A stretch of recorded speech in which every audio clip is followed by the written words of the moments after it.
Hola a todos, bienvenidos a un nuevo capítulo de Visión de Estrategia de BTG Pactual Asset Management. Nos encontramos nuevamente con Hernán Martín, gerente general de la administradora.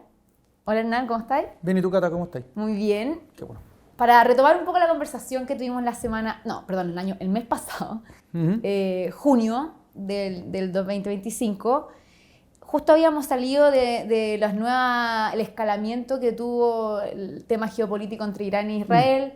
Habíamos comentado un poco del mercado, que se veía un poco más estable de lo que uno se hubiera imaginado. Ahora vemos ruido nuevamente, aranceles, ya sea Chile o otros países, México, Canadá, Unión Europea. ¿Qué se ha discutido internamente? ¿Qué han visto ustedes en los mercados? ¿Hay cosas que te llaman la atención? Sí, mira, a ver, efectivamente la reunión pasada hablábamos de este conflicto bélico entre Irán e Israel, que duró muy poco y terminó siendo un non-event, que también lo habíamos comentado, que nos llamaba la atención que el mercado también le había bajado un poquito las probabilidades de escalamiento. La verdad que bien, o sea, no hubo tema. Hubo noticias macro y se mantiene esta situación de aranceles de Trump. La última fue la semana pasada respecto al cobre, que de alguna manera es así, nos impacta. Chile había estado bien fuera, ¿se acuerdan estas tablitas que mostró Trump y que Chile de alguna manera era de los que menos Liberation tenía? Day. Exacto. Y eso había de alguna manera, eso los conflictos bélicos habían hecho que los activos de riesgo tuvieran un parelé. Ya venían vamos al S&P, estaba en un máximo histórico, se pegó un ajuste fuerte y empezó a escalar de a poquitito, y hoy día ya estamos de nuevo, rompió ese techo y está en máximo histórico de nuevo. Entonces, de nuevo, el tema de los aranceles, los activos de riesgo, y no solamente las acciones, sino que las monedas, no sé si tanto las monedas dejémoslo aparte porque el dólar tiene un tema, pero los activos de crédito, hablemos los high yield, o sea, las monedas, no sé, pues el Bitcoin hoy día en la mañana estaba rompiendo $120,000 el Bitcoin, o sea, los activos en general de riesgo siguen con un rally relevante. El dólar, para mí, viendo tu pregunta de qué me llama la atención o qué nos llama la atención, el dólar sigue siendo un gran signo de interrogación. Como te decía, Estados Unidos, más allá de toda esta dinámica política o riesgo, esos activos siguen andando bien. Esta semana es la presentación de resultados, parten los bancos, todos los bancos grandes, que sea Goldman, JP Morgan, Wells Fargo, que sea Citi, todos van a publicar esta semana. Se espera en general que las publicaciones de resultados de utilidades del cuarto trimestre de 2025 sean las más bajas en varios años. Ya, o sea, venimos con un ajuste a la baja importante. Y eso, ojo con las valorizaciones, lo que hemos dicho hace rato. O sea, cuando se nos empiezan a caer esos indicadores, por algo está la PU Forward y comentarios, pero la verdad que ahí empieza a haber un poquito de presión más de datos duros históricos. Lo otro es más de sensaciones, y me pasa que el dólar, y ahí es donde hay un gran signo de interrogación respecto a qué pasa contra el dólar respecto a la situación macro de Estados Unidos. Se ha discutido mucho el tema de Powell. Powell se rumorea que podría de alguna manera renunciar. Después de un montón de comentarios vía X. Passive aggressive. Tal cual. Y uno dice, chuta, ok, el dólar puede efectivamente verse afectado, puede ser uno de los motivos por los cuales siguen niveles más bajos. Habíamos hablado de niveles de 98 para el DXY versus el 104 que había partido el año. El DXY, para los que de alguna manera no lo siguen, es un indicador del dólar contra monedas duras principalmente, el yen, el euro, el franco suizo y demás. Las monedas emergentes pesan muy poquito, si es que pesan, para ser sincero, la verdad que el grueso es el otro, y uno cuando ve las monedas emergentes en esta última pasada han estado más débiles. De hecho, una cosa, y aquí vamos a ir pasando de a poco a Chile quizás, la semana pasada, como hablábamos, se anunció esta alza de aranceles en Estados Unidos por parte de Estados Unidos respecto al cobre, de 50%. Y lo que pasó fue que el precio del cobre en COMEX saltó como más de un 10, como un 15%. O sea, se fue a $5 la libra, ya después de haber estado llegando a 5, un poquito más abajo. Y la verdad que el peso chileno se depreció contra el dólar, una cuestión que uno dice es contraintuitivo. Bueno, la verdad que esa bolsa, de alguna manera, no es tan relevante para las exportaciones de cobre de Chile. La más relevante lejos es la de London Metal Exchange, que esa pesa como el 80% de las exportaciones de Chile. Lo conversamos la mañana con nuestro equipo de estudio. Y la verdad que ese es un indicador referencial para el precio de venta de cobre chileno. Y la verdad que ese ha ido cayendo las últimas semanas. O sea, el análogo en dólares la libra está hoy día como en 4.4, después de haber estado más cercano al 4.7. Siempre hay un gap entre esas dos bolsas, pero ese gap, no sé, es bajo, es un 5%, algo por el estilo. Hoy día ese gap es de 25%. O sea, la verdad que si estos aranceles de 50 el mercado los creyera realmente, debería haber un gap en torno a ese orden de magnitud, 50%. Como te digo, está en la mitad de eso, o sea, algo el mercado internaliza que no va a ser tan así, pero de nuevo un poquito eso es un poquito la explicación de por qué quizás el dólar, dado el cobre, no se ha apreciado el peso chileno, es principalmente porque el cobre en la práctica en el mundo, para el precio relevante para Chile, se ha ido cayendo. Entonces eso también es una de las explicaciones. No es bueno, sin lugar a dudas, y refleja un poquito lo que hemos hablado de una actividad un poquito más acotada para el mundo. Hay un montón de cosas pasando. Esta guerra comercial, sin duda, que impacta en el tamaño de la torta, o sea, el crecimiento va a ser más bajo. Algunos se van a beneficiar y otros no, pero la verdad que en la práctica se va a producir menos. Entonces, eso es un poquito lo que ha estado decantando en estas par de semanas que hemos estado. Y en términos como de las tasas, porque uno habla un poco del crecimiento que me comentas, como ¿qué debiera hacer una Fed que ve que el crecimiento no va o que la inflación de repente con este tema arancelario podría empujarlo un poco? En el margen las cifras en Estados Unidos han ido bajando un poquitito en términos de actividad, la inflación también. Esta semana tenemos de nuevo cifras de inflación, las cifras de empleo han seguido saliendo, está dentro de lo esperado, ¿no? sin grandes ajustes, pero sí se ve una tendencia un poquito más débil.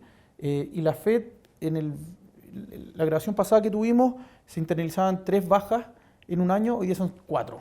Ya, o sea, la verdad que se ve se ven 4, pero después un ciclo, la cola está alta. El Treasury de 10 años está en casi 5, que es un nivel alto para Estados Unidos.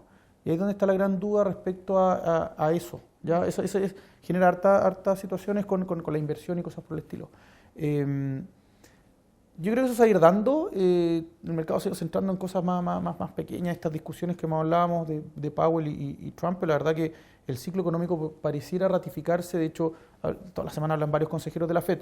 Hablaron la semana pasada y se ratifica un poquito este escenario de bajas de tasas inminentes de aquí a fin de año. Y algunos hablan de 2, otros hablan de 3, pero la verdad que pareciera ser que esa es la tendencia.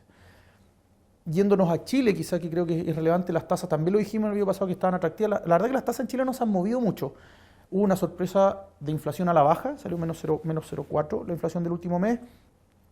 Y la verdad que el mercado ajustó un poquito las inflaciones para los meses siguientes, ¿no? Sin grandes ajustes, pero cuando uno ve la inflación implícita en la curva más de largo plazo, el plazo más de 5 años, está en torno a 3, se mantiene ahí. Entonces, el Banco Central chileno la verdad que se mantiene quizás mirando lo que está pasando afuera y con un ciclo de bajas que también debiera ser a la baja, quizás un poquito más débil que la FED. ¿Por qué? Porque nosotros ya llevamos varios puntos de ajuste y un stop un ratito y ahora probablemente va a seguir bajando. Eso está por lo menos hoy día en los precios y por lo mismo decimos, para un país que va a crecer en torno al 2%, un poquito más el ajuste del IPOM, que fue nada. La verdad que el IPOM fue un non-event también, no hubo tanto ajuste. Probablemente ahí también nos explica que una cola de TPM para Chile sobre el 4.25 por el estilo, los BTP están mucho más arriba de eso, los de largo plazo. Ahí es donde uno dice, esas tasas deberían estar más bajas. No por un trading, no porque en el fondo riesgo de crédito, que uno podría decir, ¿sabes que en realidad Chile tiene temas de finanzas públicas, cosas por el estilo? Sino que la verdad que este país, esas tasas, si es que el PIB fuera sobre 3 y algo, uno podría decir, ¿sabes que en realidad hace sentido? Pero el PIB no va a hacer eso. Entonces, por efectos de mercado, vamos a necesitar tasas más bajas. Y eso es lo que estamos discutiendo. Ojalá que eso sea un ajuste suave. Pero el mercado hasta el minuto no se ha ajustado fuerte. El IPSA sigue estabilizado en los 8.200 puntos, sí. Una cosa por el estilo, no se ha movido. Llegó a un techo de 8.500 y se quedó ahí en 8.200 versus el S&P que siguió un poquito para arriba y la bolsa chilena está un poquito capeada o en rangos. Yo creo que hay una justificación más que el Banco Central o más que el peso chileno, más que el cobre. Yo creo que hay un tema político. Y eso creo que es una gran noticia a mirar con detalle respecto a lo que hablábamos hace un mes atrás. Hace un mes atrás hablábamos que las primarias iban a ser el 29 de junio.